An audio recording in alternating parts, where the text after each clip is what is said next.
नमस्कार। आज हम सब स्टार्ट करेंगे। ये जो पीआरटी का आप सबको पता है कि शिक्षक भर्ती परीक्षा चल रही है और इसमें ईवीएस क्लास 1 to 5 में सबको पढ़ना है और वो भी बिहार बोर्ड वाला पढ़ना है, एससीईआरटी वाला पढ़ना है। जब एससीईआरटी वाला पढ़ना है तो हमने क्लास 3, क्लास 4 और क्लास 5 के बिहार बोर्ड का जो किताब है हम उसका डिस्कशन लेकर के आ रहे हैं। और इस डिस्कशन का फुल कंटेंट अगर आप पीडीएफ के फॉर्म में चाहते हैं तो हमारा एक एप्लीकेशन है जिसका नाम है गुरु जी का जीएस, जिसका नाम है गुरु जी का जीएस। इस एप्लीकेशन को आप प्ले स्टोर से डाउनलोड कर लेंगे और वहां पे आपको इसका पीडीएफ मिल जाएगा। तो आज हम जो बिहार बोर्ड का ईवीएस क्लास 3 का बुक है हम उसका डिस्कशन करेंगे। देखेंगे यह आपका पर्यावरण और हम हूबहू वही किताब है और उसी किताब के कंटेंट को हमने एकदम सरल भाषा में आपके सामने प्रस्तुत करने का कोशिश किया है। यह हमारा मटेरियल है जो कि पीडीएफ के फॉर्म में आपको उस एप्लीकेशन पे मिल जाएगा। किस एप्लीकेशन पे? गुरु जी का जीएस एप्लीकेशन पे। चलिए सबसे पहले हम इसके कंटेंट को देखते हैं। यह हमारा है ईवीएस क्लास 3। यह एससीईआरटी जो बिहार बोर्ड बीटीबीसी जिसको आप कहते हैं उस पर आधारित है। यह पीआरटी के लिए खास करके है। इसमें सबसे पहले हम इंडेक्स को देखेंगे, इसमें कितने चैप्टर पढ़ने हैं। इसमें आप देखेंगे तो लगभग आपको 20 चैप्टर पढ़ना है। कितना चैप्टर पढ़ना है? 20 चैप्टर। और चूंकि क्लास 3 का ईवीएस है तो बहुत ज्यादा डीप वाली बात इसमें है नहीं, इसको थोड़ी समझते चलेंगे और अभी आप इसको वीडियो के माध्यम से समझ लीजिए और इसका पीडीएफ आप जाकर के हमारे एप्लीकेशन से डाउनलोड कर लीजिए और प्रिंट करवा करके आप रूम पे पढ़ाई कर सकते। आइए देखिए इस चैप्टर में पहला चैप्टर का नाम है चाचा की शादी। पहला चैप्टर का नाम है चाचा की शादी। क्योंकि क्लास 3 का ये कंटेंट है तो क्लास 3 वाले में ज्यादा कुछ विशेष दिया नहीं है, तो समझते हैं इसमें रिश्तों के बारे में। तो रिश्तों के बारे में चर्चा किया गया है जो कि हमें बच्चों को सिखाना है। नाना किसे बोलते हैं? माँ के पिताजी को हम सब नाना बोलते हैं। क्वेश्चन है मामा किसे बोलते हैं? माँ के भाई को हम मामा बोलते हैं। अगला है चाची किसे कहते हैं? तो चाचा की पत्नी को क्या बोलते हैं? चाची। ताऊ किसे कहते हैं? पिताजी के बड़े भाई को हम क्या बोलते हैं? ताऊ बोलते हैं। मौसा किसे कहते हैं? मौसी के पति को मौसा कहते हैं। और फूफा किसे कहते हैं? तो फुआ के पति को हम सब फूफा कहते हैं। तो पहला जो चैप्टर है जिसका नाम है रिश्ते, उसमें आपको यही कंटेंट समझना है, इससे ज्यादा कुछ नहीं जानना है। किताब में बहुत सारी बातें दी हुई है पर प्रश्न सिर्फ इतना ही बनेगा। अगला चैप्टर इसका नाम है हमारा परिवार। हमारा परिवार में इस पूरे चैप्टर को जब आप पढ़ लेंगे तो इसमें आपको सिर्फ दो ही चीज समझ में आएगा, दो बात ही समझने योग्य इस चैप्टर में है। वह क्या है? एक तो एकल परिवार किसे कहते हैं और दूसरा पूछेगा किस संयुक्त परिवार को? एकल परिवार, माता पिता और बच्चे। ऐसा परिवार जिसमें माता पिता और बच्चे हों उसे हम एकल परिवार कहते हैं। माता पिता और बच्चे उसे हम क्या बोलेंगे? एकल परिवार कहते हैं। संयुक्त परिवार का मतलब होता है दादा दादी, माता पिता, चाचा चाची, चचेरे भाई बहन, सारे बच्चे उसमें आ गए।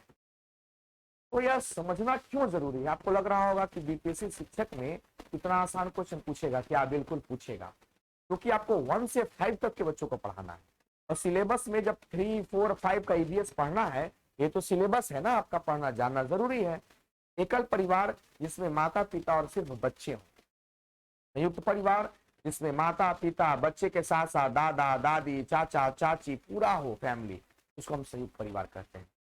दूसरे चैप्टर में बस आपको इतना ही जानना है। तीसरा चैप्टर की अगर हम बात करें, थर्ड चैप्टर की, उसका नाम है जीव जंतुओं की दुनिया। क्या नाम है? जीव जंतुओं की दुनिया। हम थोड़ा सा इसको बड़ा कर देते हैं, हम थोड़ा सा इसको और बड़ा कर देते हैं ताकि आप इसको और अच्छे से देख पाए। चलिए तो हम और बड़ा करते हैं। यह हमारा तीसरा चैप्टर है। तीसरा चैप्टर में अगर आप ध्यान से देखेंगे तो इसका नाम है जीव जंतु और दुनिया। इसमें कुछ आपको बातें ऐसी मिलेंगी जो आप बिल्कुल गांव से इसको रिलेट कर सकते हैं। जैसे देखिए, चूंकि ईवीएस है, हम इसको ईवीएस के फॉर्म में ही पढ़ेंगे। बिहार बोर्ड की किताब है जिसको हम एससीईआरटी कहते हैं, एनसीईआरटी नहीं, एससीईआरटी। तो कहता है काली काली नत वाली वाली, यह शब्द किसके लिए इस्तेमाल किया गया है? देखिएगा, करती रहती है जुगाली। इस चैप्टर में यह जो बात है, काली काली नत वाली वाली, करती रहती हूं जुगाली, यह भैंस के लिए इस्तेमाल किया गया है। अगला है, हरे हरे हैं मेरे पंख, लाल मेरी चोंच का रंग। चोंच किस पक्षी का लाल होता है? तोता का। यह कथन जो है वो तोता के लिए इस्तेमाल किया गया है इस चैप्टर में। टेढ़ा मेढ़ा चलता हूं, झाड़ बिल में रहता हूं, झाड़ी और बिल में रहता। टेढ़ा मेढ़ा कौन चलता है? सांप। यह शब्द किसके लिए इस्तेमाल किए गए हैं? वाक्य किसके लिए? सांप के लिए इस्तेमाल किए गए हैं। गोल गोल में जाल बनाती, छोटे जीवों को उलझाती। तो गोल गोल जाल कौन बनाता है? मकड़ी। तो यह मकड़ी के लिए इस्तेमाल किया गया। आपको लग रहा होगा कि इतना आसान आसान क्वेश्चन, तो क्या करिएगा, क्लास 3 में इसी प्रकार से पढ़ना है। ये नॉलेज, बहुत ज्यादा नॉलेज रखने के चक्कर में सिंपल क्वेश्चन पूछेगा, आपसे नहीं बनेगा। जलचर कहते किसको हैं? पानी में रहने वाले जंतु को हम जलचर कहते हैं, जैसे मछली इत्यादि। मेढक भी जल में रहती है, तो मछली इत्यादि को हम जलचर, यानी कि जलचर हम उसे कहते हैं जो जल में रहते हैं। थलचर यानी थल मतलब होता है जमीन, जो जमीन पे रहते हैं उसको थलचर कहते हैं, जैसे शेर, हिरन, गाय, कुत्ता। उभयचर जो पानी में भी रहे और बाहर भी रहे, उभयचर कहते हैं। जैसे उभयचर किसे कहते हैं? जमीन तथा पानी दोनों जगह पर रहने वाले जंतु को उभयचर कहते हैं। जैसे मेढक जो है, सांप जो है, या कछुआ, ये पानी में भी रहते हैं और पानी के बाहर भी रहते हैं। हम लोगों ने देखा जलचर, हलचर और उभयचर। अब हम देखते हैं, जो जीव मांस खाते हैं ना, उनको हम मांसाहारी कहते हैं। जो जीव वनस्पति यानी घास खाते हैं, वनस्पति घास ही सिर्फ नहीं हो जाएगा, अनाज भी हो जाएगा, उसे हम क्या बोलते हैं? शाकाहारी कहते हैं। जो जीव पेड़ पौधे तथा मांस दोनों को खाएंगे, उसको हम कहेंगे सर्वाहारी। मतलब जो मिला उसको लपेट लिए, मांस मिला तो मांसाहारी, आप अगर वनस्पति खाते हैं तो शाकाहारी, और अगर आप कुछ खा लेते हैं दोनों तो सर्वाहारी। आगे देखते हैं। अब एक चैप्टर यहीं पे खत्म हो गया। क्लास 3 में इतना ही कंसेप्ट आपको जानना था। इसको क्या कहते हैं? जलचर, थलचर, उभयचर, मांसाहारी, शाकाहारी, सर्वाहारी। आइए क्लास 4, चैप्टर 4 में, चैप्टर का नाम है रंग बिरंगे पंख। चैप्टर का नाम क्या है? रंग बिरंगे पंख। इसमें चर्चा किस चीज का किया गया है? सो देखिए, इसमें चर्चा किया गया है एक तरफ पक्षी के बारे में, और दूसरे तरफ चर्चा किया गया है कि कौन से पक्षी क्या खाते हैं, क्या खाते हैं। जैसे गौरैया, गौरैया क्या खाएगा? कीट पतंग, बीज भी खाएगा, फल भी खाएगा, रोटी और आदि भी खाएगा, गौरैया पक्षी। कौवा क्या खाता है? मांस, कीड़े मकोड़े, रोटी आदि खाता है। बाज क्या खाता है? बाज सांप, छिपकली, चूहे, खरगोश, गिलहरी, अन्य तरह के छोटे जीव खाएंगे। और कबूतर क्या खाएगा? कबूतर खाएगा अनाज, मक्का, बाजरा, फल और बीज खाएगा। तो इसमें अभी हमने एक तरफ पक्षी देखा और वो क्या खाते हैं इसको हमने देखा। अब पक्षियों की चोंच की चर्चा की गई है, उनके चोंच की, जिससे वो खाते हैं। पक्षियों की चोंच की बात अगर हम करें तो बाज, चील और गीद ये मांसाहारी पक्षी हैं। इनकी चोंच जो होती है ना, छोटी और हुक की तरह मुड़ी हुई रहती है। छोटी होती है लेकिन हुक की तरह मुड़ी हुई रहती है। किनकी चोंच? बाज, चील और गीद की, चूंकि ये मांस खाते हैं। तोते की चोंच घुमावदार, आप देखे होंगे तोता, पैरोट का चोंच एकदम लंबा और थोड़ा घुमावदार रहता है, जो फल को उतरने में क्या करता है? मदद करता है। कबूतर, गौरैया आदि की चोंच छोटी और लेकिन मजबूत होती है, जो अनाज के दानों को तोड़ने में क्या है? सक्षम होती है। छोटी होती है लेकिन मजबूत होती है। क्यों? क्योंकि अनाज के दानों को क्या करना होता है? तोड़ना होता है। अब कहता है कुछ कीड़े मकोड़े भी खाते हैं ना कुछ पक्षी, जो मिट्टी कीचड़ से कीड़े या अन्य छोटे छोटे जीवों को पकड़ने वाले पक्षी की चोंच जो होती है ना, लंबी, पतली और नुकीली और मुड़ी हुई होती है। बहुत सारे ऐसे पक्षी होते हैं जो कीचड़ में, गंदगी से, पानी से कीड़े मकोड़ों को निकाल के खाते हैं। उनका चोंच लंबा होता है, नुकीला और मुड़ा हुआ होता है। मछली पकड़ने वाली चिड़िया जैसे सारस, बगुला आदि की जो चोंच है वो लंबी, पतली, सुई जैसी होती है। मछली पकड़ने वाला पक्षी क्या है? सारस है, जिसकी जो चोंच है वो कैसी होगी? लंबी, पतली, सुई। तो आप इस चैप्टर में देख रहे होंगे कि उन्हीं चीजों को जानना है जो हमने बचपन से आज तक देखा है। उसको बस एक बार ना थोड़ी इसको रिवीजन कर लेना है, क्योंकि ये सिलेबस में है तो देखना जरूरी है। इसको हल्का में नहीं लेना है कि अरे ये तो सिंपल है। सिंपल ही चीज तो आपको परेशान करेगा। अरे आपको 1 to 5 के बच्चों को पहले पढ़ाना है, तो उनको जो नॉलेज में देना है वो जानकारी हमको होना चाहिए। कुछ पक्षियों की चोंच में निस्पंदन प्रणाली होती है, यानी कि छानने की प्रणाली होती है। जैसे बतख, फ्लेमिंगो आदि ऐसे पक्षी पानी के आसपास रहते हैं तथा अपना भोजन चोंच में लेने के बाद अन्य पदार्थ जैसे कीचड़ को छान के बाहर कर देते हैं। सारस वगैरह ऐसा पक्षी है, अगर आप देखेंगे बतख में खास करके, फ्लेमिंग, सारस नहीं, बतख में खास करके, वो गंदगी में रहता है और गंदगी से कीड़े मकोड़ों को उठाएगा, पूरा पानी सही छानने की उसमें चोंच में क्षमता होता है। वो क्या करेगा कि गंदगी को बाहर छोड़ देगा और कीड़े मकोड़े को खा लेगा। अभी तक आपने देखा चोंच के बारे में। तो आप चैप्टर 4 में दो चीज देखेंगे। ये चैप्टर 4 में आपने देखा कि पक्षी क्या खाते हैं, और इसके बाद आपने देखा कि जब वो खाते हैं तो उनका चोंच कैसा होता है, किस पक्षी का चोंच किस प्रकार का होता है।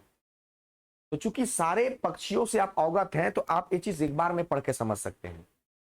अगला चैप्टर है 5, पेड़ पौधे से दोस्ती। चैप्टर का नाम है। इस चैप्टर में सिर्फ एक बरगद के पेड़ के बारे में कहा गया है कि मजबूत तथा मोटा तना होता है। बरगद का जो तना होता है मजबूत होता है और मोटा होता है। इसके शाखाओं से जड़ें लटकती हैं। बिल्कुल आप देखे होंगे इनकी शाखाओं से, बरगद के शाखाओं से जड़ क्या होते रहती है? लटकते रहती है, जमीन तक चली जाती है तथा पेड़ को सहारा देती है। यानी कि एक बरगद का पेड़ अगर अपनी जटा को नीचे लटकाती है तो वो जटा भी अंदर में जड़ बन जाता है और पेड़ को क्या करता है? सपोर्ट करता है। इसमें एक बच्ची का नाम है मुन्नी। इस किताब को जब आप पढ़ेंगे तो आपको निचोड़ ही आपको हम बता रहे हैं, जो पूरा किताब का निचोड़ है। आपको किताब पढ़ने में बहुत टाइम लगेगा, हमने पूरे निचोड़ को जो एग्जाम के लिए जरूरी है। मुन्नी को बरगद का पेड़ बहुत अच्छा लगता है, वह उसे अपना दोस्त मानती है, इसीलिए इस चैप्टर का नाम रखा गया है पेड़ पौधों से दोस्ती। उसकी छाया में बैठकर आराम करती है, इसकी डालियों में झूला झूलती है, वह उससे बातें भी करती है। यानी कि इस चैप्टर में पेड़ पौधों से दोस्ती में आपको एक बच्ची के बारे में पता चलेगा जिसका नाम मुन्नी है, और बरगद के पेड़ के बारे में पता चलेगा कि उसकी जड़ें जो होती हैं वो लटकती हैं और अंत में जमीन में वो फिर से पेड़ को सपोर्ट देने के लिए जड़ मजबूत हो जाती है। इस तरह की बात आपको इस चैप्टर में मिलेंगे। तो इस 5वें चैप्टर में बस इतना ही कंसेप्ट आपको निकल के आएगा। जब आप किताब पढ़ेंगे तो आपको पता चलेगा, इससे ज्यादा कुछ नहीं मिलेगा। आगे अगर हम देखते हैं चैप्टर नंबर 6 में, तो चैप्टर नंबर 6 में आप देखेंगे चैप्टर का नाम है पत्ता हूं मैं हरा भरा। अब जब आप इसको पढ़ेंगे तो इसमें कुछ भी ऐसा बात नहीं है जो आपको जानना है, कि बच्चों के लिए बस ऐसे ही है। यह पाठ बच्चों को सिखाने के लिए है, इससे प्रश्न नहीं पूछे जाते, एग्जाम में इससे प्रश्न बनने की कोई संभावना नहीं है। अगला चैप्टर है जिसका नाम है तरह तरह के भोजन। चैप्टर नंबर 7 है। चैप्टर का नाम है तरह तरह के भोजन, यानी कि कौन से भोजन किस फेस्टिवल में हम इस्तेमाल करते हैं उसकी जानकारी बच्चों को देना है। जैसे होली त्योहार जब हम मनाते हैं उसमें हम क्या क्या खाते हैं, गुजिया खाते हैं, पकौड़े खाते हैं, कचौड़ी खाते हैं, इत्यादि खाते हैं। छठ जब हम मनाते हैं तो इसमें आपको देखा होगा आपने, छठ में ठेकुआ प्रसाद के रूप में इस्तेमाल किया जाता है, तो ये बच्चों को सिखाना है। ईद में क्या क्या खाते हैं? सेवई और खीर खाते हैं। दीपावली में मिठाई खाते हैं, पूरी कचौड़ी खाते हैं, विभिन्न सब्जियां खाते हैं। अब दिया गया है त्योहार के बाद कि कहां क्या खाते हैं। स्थान जैसे भोजपुर है तो वहां पे भोजन लिट्टी चोखा खाया जाता है, मिथिला में दही चूड़ा खाया जाता है, दक्षिण भारत में इडली डोसा खाया जाता है। तो कहने का मेरा मतलब है कि क्लास 3 का जो EVS है वो आपको एकदम ऐसा नॉलेज देगा जो जनरली होता है आस पड़ोस में। आपको थोड़ी उसको एक बार देख के समझ लेना है, थोड़ा दिमाग फिर चौथे क्लास के EVS में लगाना है, और बहुत अच्छे से 5वीं क्लास के भी इसमें लगाने हैं।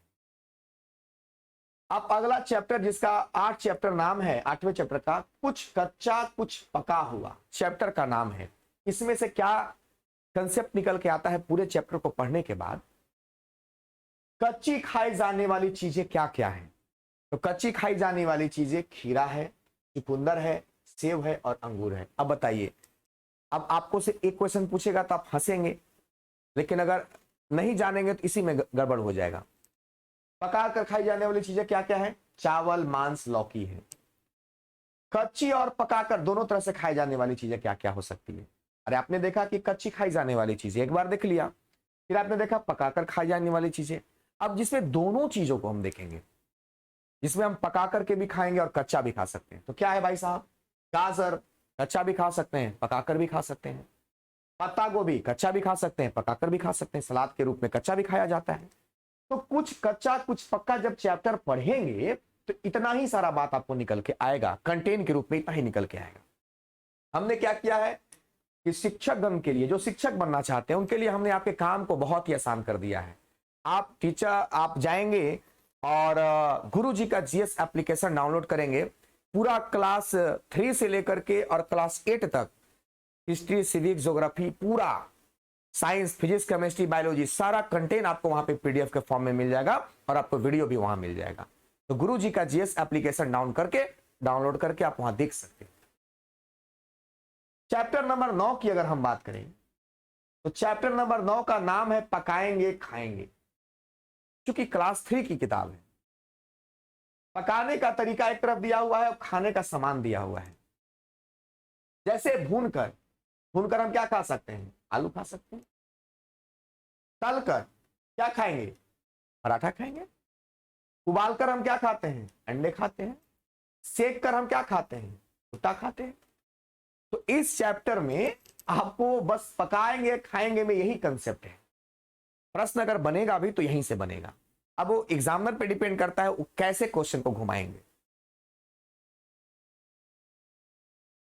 10 चैप्टर की अगर हम बात करें तो 10वें चैप्टर में, चैप्टर का नाम है घर को जाने। घर को जाने चैप्टर का नाम है।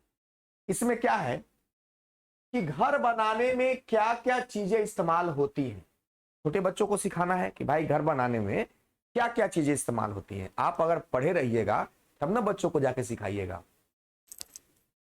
पहला बात, लकड़ी, भूसा, घास, गिट्टी, ईंट, सीमेंट, लोहा और भी अन्य कई चीजें होती हैं जो घर बनाने में इस्तेमाल की जाती है। अगला है घरों के प्रकार। घर कितने प्रकार के होते हैं? जैसे असम, अलग अलग जगह के बारे में दिया हुआ है। असम में जो घर बनाए जाते हैं, असम में जो घर बनाए जाते हैं, घरों के प्रकार चूंकि हम पढ़ रहे हैं, इसमें अलग अलग राज्य में घर किस फॉर्म में होता है उसको हम देखेंगे। असम में जो घर बनाए जाते हैं उन जमीन से 3 से 4 मीटर ऊपर घर बनाया जाता है। जमीन से बांस के खंभों पर बनाए जाते हैं, यानी कि नीचे बांस के खंभा रहेगा 3-4 मीटर तक। आप सोच लो 3-4 मीटर नीचे क्या रहेगा? बांस का खंभा, उसके ऊपर घर बनाया जाता है। अंदर से लकड़ी के होते हैं। अंदर से किस चीज के होते हैं? लकड़ी से होते हैं। तो आपने आसाम में देख लिया कि भाई साहब घर कैसे बनाए जाते हैं। अब देखेंगे मनाली, पत्थर और लकड़ी के घर बनाए जाते हैं। मनाली में पत्थर और लकड़ी के घर। लेह और लद्दाख में लकड़ी के 2 मंजिले घर बनाए जाते हैं। लकड़ी के बनेंगे पर 2 मंजिले बनेंगे। निचली मंजिले पर खिड़कियां नहीं होती हैं। क्यों नहीं होती हैं? क्योंकि नीचे की मंजिल में जानवरों को रखते हैं। अच्छी बात है, नीचे के मंजिल में किसको रखेंगे? जानवर को रखेंगे। राजस्थान की अगर हम बात करें तो राजस्थान में मिट्टी के घर बनाए जाते हैं। छतें कटीली झाड़ियों की बनी होती है। राजस्थान में याद रखिएगा कि राजस्थान में जो घर बनाए जाते हैं वो किस चीज के बनाए जाते हैं? मिट्टी के बनाए जाते हैं। कश्मीर की अगर हम बात करें, लद्दाख की तो हम देख लिए थे, लद्दाख में लकड़ी के 2 मंजिले बनाए जाते हैं। कश्मीर में हाउस बोट और डोंगा हाउस कहलाता है। कश्मीर में हाउस बोट जो घर बनाया जाता है उसको हम हाउस बोट कहते हैं। अब दिल्ली आ गया तो भाई दिल्ली में तो ऊंची ऊंची इमारतें बनेंगी। और पक्के मकान बनेंगे तो ऊंची ऊंची इमारतें और पक्के मकान कहां बनेंगे? दिल्ली में बनेंगे। इस चैप्टर में अगर हम बात करें तो हमने देखा कि घर बनाने में इस्तेमाल क्या किया जाता है और अलग अलग कुछ राज्य का नाम उस किताब में ही दिया हुआ है। उसी किताब में ये सारा चीज दिया हुआ है, बाहर उससे कुछ हम नहीं किए हैं। जो भी कंटेंट आपको मिलेगा उस किताब का एकदम जबरदस्त निचोड़ मिलेगा। तो अलग अलग राज्य में घर कैसे होते हैं हमने उसको, अब इसका पीडीएफ डाउनलोड कर लेंगे, एप्लीकेशन पे जाकर के आप पीडीएफ डाउनलोड कर लेंगे। एप्लीकेशन आप परचेज भी करेंगे, वहां पे कुछ कॉस्ट रखा गया है, परचेज करेंगे तो दो फॉर्म में मिलेगा। एक तो बिना पीडीएफ का भी आपको वहां पे मिल जाएगा हमारा बैच, और एक आपको मिलेगा पीडीएफ के फॉर्म में। अगला जो चैप्टर है उसका नाम है दीपावली की तैयारी। यह चैप्टर नंबर हमारा 11 है। भाई दीपावली की तैयारी हम कैसे करते हैं उसके बारे में। सभी घरों में चहल पहल होती है, जाहिर सी बात है, समय है दीपावली का तो चहल पहल रहेगा। सब अपने अपने घरों की तैयारी करते हैं। खाने का सामान भरने से पहले आप देखो यहां पे एक चीज समझना है आपको। क्या समझना है? कि सभी घरों में चहल पहल होती है, सब अपने घरों की तैयारी करते हैं। दीपावली में क्या होता है? सारे लोग अपने घर में चहल पहल मचा के रखते हैं, सब लोग अपने अपने घरों में तैयारी करते हैं। यहाँ पे क्वेश्चन है कि खाने का सामान भरने से पहले डिब्बे को धूप में क्यों सुखाते हैं? क्यों सुखाया जाता है डिब्बे को? कारण है ताकि उसमें नमी दूर हो सके, जिसको सीलन भी कहते हैं, ताकि सामान हमारा खराब ना हो। इसमें एक व्यक्ति है जिसका नाम है सुखदा। इस चैप्टर को जब आप पढ़ेंगे तो कंटेंट निकल के आएगा। सुखदा के पिताजी ने गर्म कपड़े जैसे रजाई, कंबल, स्वेटर आदि भी धूप में डाले, क्योंकि कपड़ों में सीलन की गंध आ रही थी। होता है ना, जब आप कपड़ा बरसात के दिन में खास करके जब रखते हैं तो उसमें से स्मेल आने लगता है। जब आप उसको धूप में सुखा देते हैं तो उसमें सीलन जो स्मेल आता है वो खत्म हो जाता है। अब दीपावली की बात अगर हम करें, चूंकि चैप्टर का नाम है दीपावली की तैयारी, अब आपको पता है कि दीपावली के दिन में आखिर क्यों आया होगा सुखदा के पिताजी वाला कि गर्म कपड़ा। तो दीपावली में क्या होता है कि हम पूरे घर की साफ सफाई करते हैं, तो उसमें जो पुराने कपड़े होते हैं उनको भी हम धूप में डालते हैं ताकि पूरा सफाई अच्छे से हो जाए। इसलिए सुखदा के पिताजी की चर्चा किया गया है। दीपावली पर हम फुलझड़िया और पटाखे बाजार से लाते हैं। सबको पता है कि दीपावली पर हम क्या करते हैं। तो इस चैप्टर को जब आप 2 घंटा पढ़ेंगे तो यही बात निकल के आएगा जो हम आपको एकदम सिंपल वे में समझा दिया। क्योंकि आपके पास समय उतना है नहीं, एग्जाम बहुत जल्द होने वाला है। इसमें कुछ और बातें हैं जो आपको समझाना चाहते हैं। चैप्टर नंबर 11 है, इसमें कुछ और बातें। यहां पे उन्होंने देखा आज बाजार में बड़ी रौनक है। कुछ बच्चों ने देखा कि बाजार में आज बड़ी रौनक है। दीपावली के अवसर पर दुकानों की सफाई भी हुई है। जाहिर सी बात है, दीपावली के अवसर पर घर की सफाई भी होती है और दुकान की सफाई भी होती है। रंग बिरंगे फूलों से दुकानें सजाई गई हैं। कपड़े, मिठाइयों की दुकानों पर भी भीड़ है। कपड़ों की, जाहिर सी बात है कि भाई दीपावली का समय है तो मिठाई भी लोग खरीदेंगे और नए नए कपड़े भी खरीदेंगे, तो भीड़ तो दोनों जगह होगा। लोग घर को सजाने के लिए फूल, पत्ते, झालर, मोमबत्तियां आदि खरीदारी कर रहे हैं। दीपावली पर रंगोली बनाते हैं और दिए जलाते हैं। पता होना चाहिए, क्वेश्चन पूछेगा कि रंगोली कब बनाते हैं, रंगोली कब बनाया जाता है, एक क्वेश्चन बन सकता है। तो दीपावली में बनाते हैं। दिए कब जलाते हैं? दीपावली में जलाते हैं। आप ये ना सोचे कि इतना आसान क्वेश्चन है, भाई सिलेबस में ही है तो किसको पढ़िएगा, सिलेबस में ही है ना। चैप्टर नंबर 12 की अगर हम बात करें, किस और क्या, इस चैप्टर का नाम है। इस पाठ में बच्चों को दिशा के बारे में आगे पीछे दाएं बाएं आदि का परिचय दिया गया है। इस चैप्टर में क्या जानकारी दिया गया है? दिशा के बारे में बताया गया है कि पूरब किधर है, पश्चिम किधर है, उत्तर किधर है, दक्षिण किधर है। तो इस चैप्टर में सिर्फ आपको दिशा के बारे में बताया जाएगा और कुछ नहीं है। 12 चैप्टर में और कुछ नहीं है, बस कि भाई पूरब किधर है, पश्चिम किधर है। क्वेश्चन ये बन सकता है कि अगर आप अपना मुख पूरब की ओर करके बैठेंगे, खड़ा होंगे, तो आपके दाहिने तरफ हाथ में कौन सा दिशा होगा? तो याद रखिएगा, अगर आपको पता नहीं चलता है कि पूरब पश्चिम किधर है तो पूरब पश्चिम तो निकाल सकते हैं कि सूर्य जिधर से उदय होता है, अगर हम सामने खड़ा है, जिधर हमारा मुंह है उधर पूरब है, पीछे पश्चिम है। तो लेकिन उत्तर दक्षिण कैसे देखेंगे? तो दाहिना हाथ जिधर होगा ना, द से दाहिना द से दक्षिण पहचानने का तरीका है। द से दाहिना द से दक्षिण, तो चेहरा के सामने पूरब, पीछे पश्चिम, द से दाहिना द से दक्षिण, इधर क्या हो जाएगा? उत्तर हो जाएगा। चैप्टर नंबर 13 की अगर हम बात करें, इसका नाम है स्कूल के आसपास। चैप्टर का नाम है स्कूल के आसपास कौन कौन सी चीजें होती हैं। तो स्कूल के आसपास क्या क्या चीज होती है? पेड़, दुकान, घर, अस्पताल, खेत हो सकता है, बस स्टॉप, कुआं आदि होते हैं, जो नॉर्मली सारे जगहों पे होता है। वही आपसे पूछ रहा है कि भाई साहब स्कूल के आसपास में क्या होता है। सूरज कौन सी दिशा में उगता है बताइए? सबको पता है, सूरज जो है पूरब दिशा में उगता है। सूरज कौन सी दिशा में छिपता है, मतलब सूर्यास्त किस दिशा में होता है? पश्चिम दिशा में। अगर सूरज उगते समय आप उसकी तरफ मुंह करके खड़े हो जाएं तो तुम्हारे दाएं हाथ पर कौन सी दिशा होगी? जैसा अभी हम तुरंत बताएं कि अगर जिधर सूरज उग रहा है उधर अगर हम मुंह करके खड़ा हो जाएं तो दाहिने तरफ क्या कौन सा दिशा होगा? द से दाहिना, द से दक्षिण होगा। तो यहाँ पे कौन सा जवाब है? दक्षिण दिशा होगा। तो यह 13 चैप्टर था। 13 का नाम था स्कूल के आसपास। अब अगला चैप्टर में देखते हैं।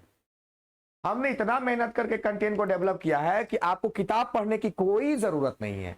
आप 6-7 पेज का क्लास 3 का ईवीएस है, 8-10 पेज का क्लास 4 का ईवीएस है, 12-15 पेज का 5 क्लास का ईवीएस है। आप एक बार में आधा घंटा 1 घंटा में रिवीजन कर सकते हैं। चैप्टर का नाम है 14, चैप्टर का नाम है पानी। कहता है बारिश के अलावा हमें और कहां कहां से पानी मिलता है? कहां कहां से मिल सकता है?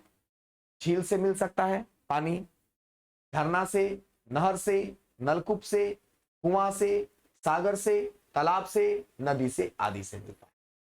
यानी कि बारिश के सिवा अलावे हमको इन जगहों से पानी मिल सकता है।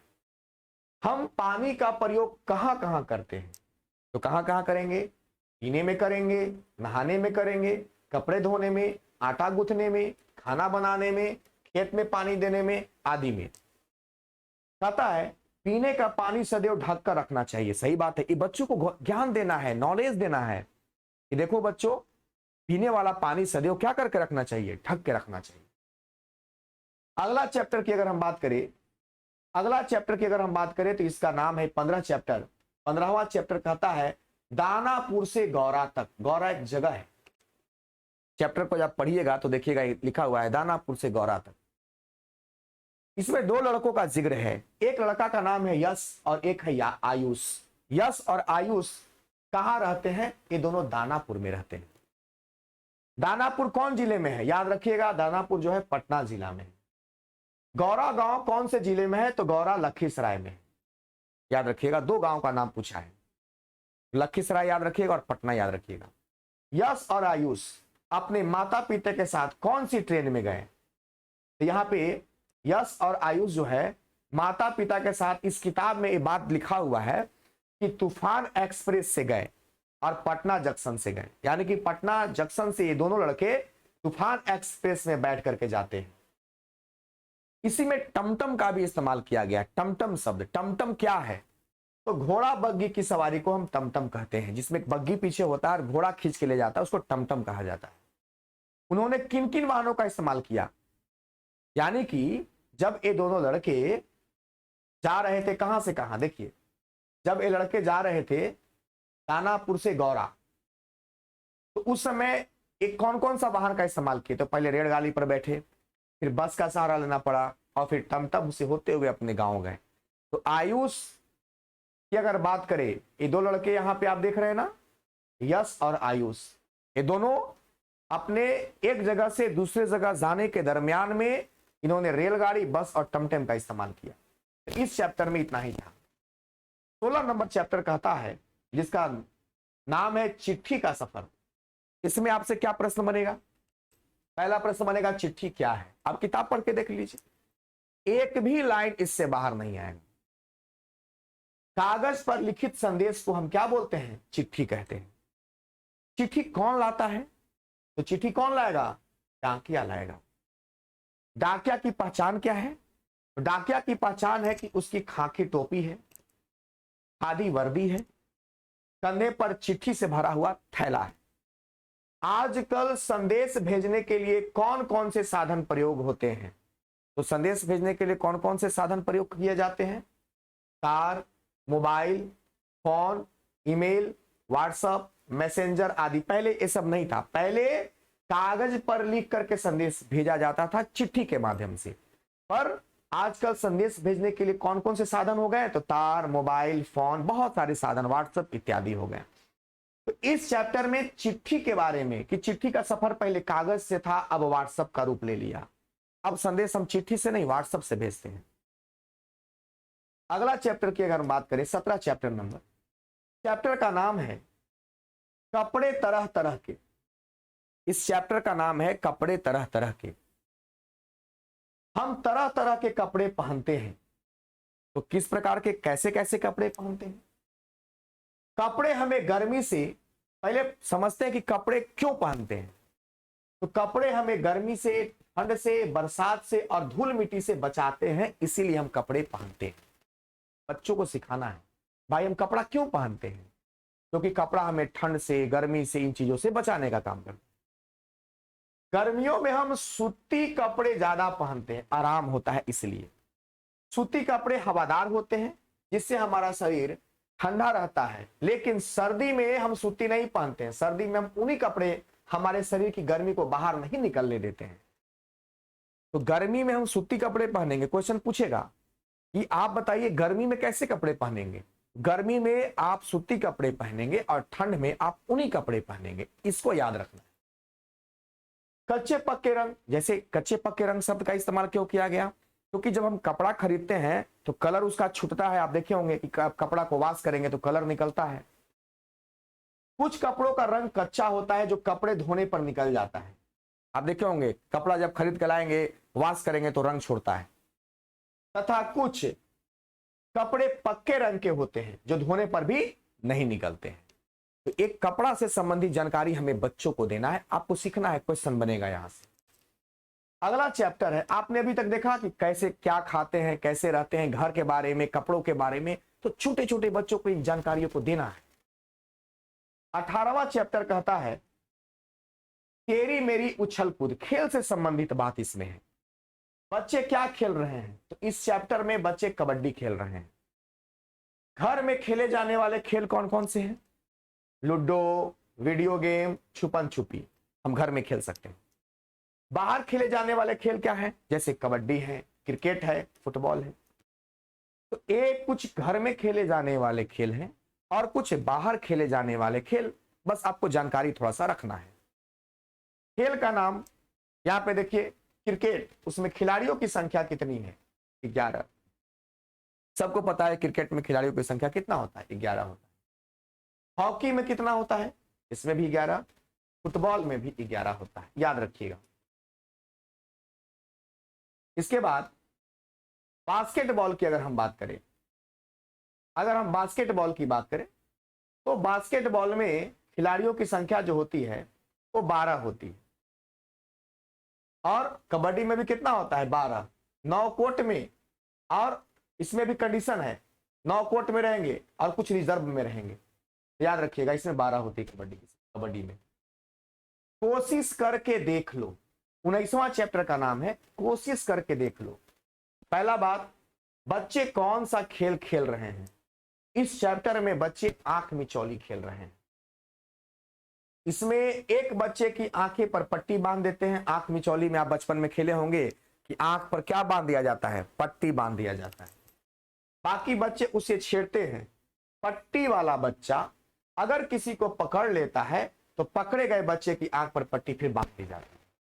मतलब हम आंख पे पट्टी बांधेंगे और किसी भी बच्चा को अगर पकड़ लेंगे तो फिर ये मेरे पट्टी उसके बच्चे की आंख पर बांध दी जाएगी। आगे देखते हैं इस चैप्टर में। कहता है जो लोग देख नहीं सकते वे कैसे काम करते हैं? तो जो लोग देख नहीं सकते, छू कर व महसूस करके तथा सुनकर दूसरों की बातों को समझते हैं और काम करते हैं। अगला है दृष्टि बाधित, यानी कि जो व्यक्ति अंधे होते हैं। व्यक्ति लिखने पढ़ने के लिए कौन सा तरीका इस्तेमाल करता है? तो उसको कहते हैं ब्रेल लिपि। क्या बोलते हैं उसको? जो लोग अंधे होते हैं वो ब्रेल लिपि का इस्तेमाल करते हैं। ब्रेल लिपि कितने बिंदुओं पर आधारित होता है? याद रखिएगा, ब्रेल लिपि 6 बिंदुओं पर आधारित होता है। बहुत एक क्वेश्चन यहां से बनेगा। ये सब क्वेश्चन अब थोड़ा सा अट्रैक्टिव होते जा रहे हैं, अब ये बनेंगे क्वेश्चन यहां से। ब्रेल लिपि की खोज किसने की थी? लुईस ब्रेल ने किया था, याद रखना है। अब ब्रेल लिपि दिवस मनाते कब है? ब्रेल क्वेश्चन पूछ सकता है, पूछेगा ब्रेल लिपि दिवस कब मनाते हैं? तो ब्रेल लिपि दिवस याद रखिएगा 4 जनवरी को मनाया जाता है। कब मनाया जाता है? 4 जनवरी को मनाया जाता है। तो इस चैप्टर में आपने देखा, इसमें आंख से संबंधित, दृष्टि से संबंधित कोशिश करके देख लें चैप्टर का नाम था। अब ईवीएस क्लास 3 का सबसे अंतिम चैप्टर है जिसका नाम है आओ खेले मिट्टी से। इसमें क्या क्या देखने को मिलेगा? कमला नाम का एक इसमें है। कमला अपने भाई के साथ क्या बना रही है? लड़की कमला है, अपने भाई के साथ क्या बना रही है? तो मिट्टी का घरौंधा बना रही है। मिट्टी के बर्तन कौन बनाते हैं? तो याद रखिएगा मिट्टी के बर्तन कुम्हार बनाते हैं। कुम्हार द्वारा मिट्टी की चीजें बनाने का सही क्रम क्या है?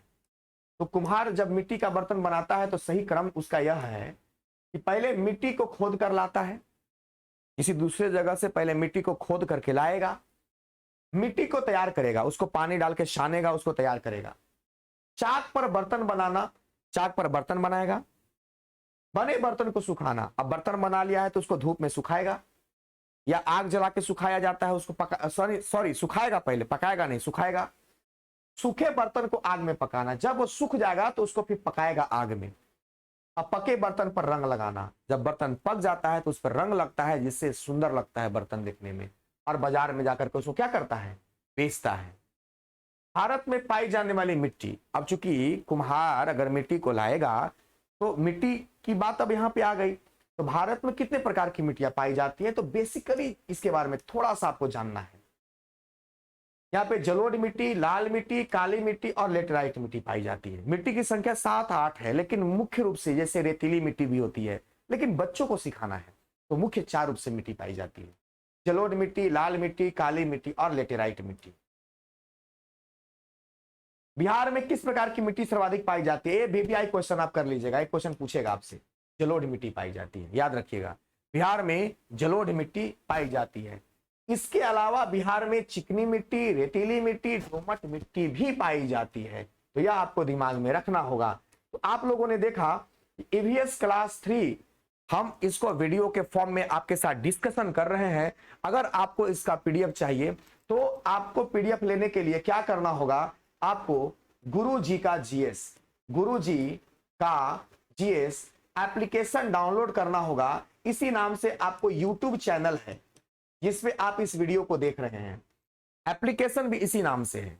तो जा करके गुरुजी का जीएस आप एप्लीकेशन डाउनलोड करेंगे, वहां पे आपको इसका पीडीएफ मिल जाएगा। मिलते हैं नेक्स्ट वीडियो में।